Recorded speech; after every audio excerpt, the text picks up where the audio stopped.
As Europe bit by bit begins to lock down again, EU leaders went ahead with their meeting in Brussels for the second time in 2 weeks. But it's not the coronavirus crisis which is top of the agenda, rather back to Brexit. And while there was no breakthrough deal at this summit, Michel Barnier still thinks one can be done.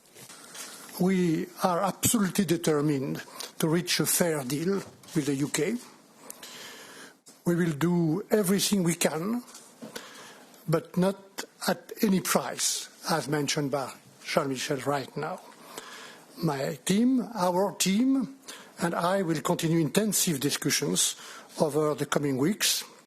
There was a swift response from Britain's lead negotiator, who said he was disappointed by the conclusions and, quote, surprised the EU is no longer committed to working intensively, but that Boris Johnson will fully react tomorrow, though talks are expected to resume in London next week. Disputes too over climate change targets. Just how much can Europe cut emissions by 2030? The Commission's proposal of 55% is backed by 11 leaders, including the Swedes. We all want to provide our children and grandchildren a sustainable future. In that perspective, the European Union has a very important role.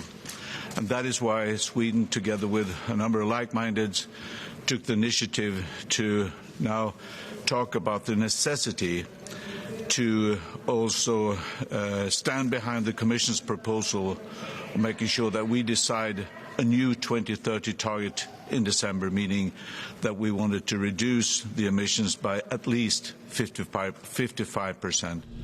Not officially on the agenda, tensions with Turkey, with the EU facing increasing calls to sanction the country over its repeated provocations in the Eastern Meds.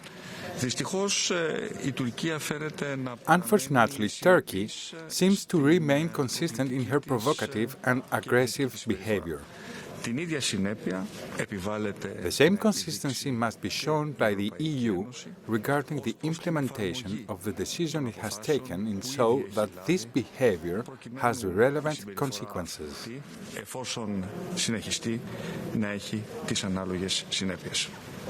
This was in many ways the Brexit summit that wasn't, meaning we could all be back here in a couple of more weeks to seal any deal. Darren McCaffrey, Euronews, Brussels.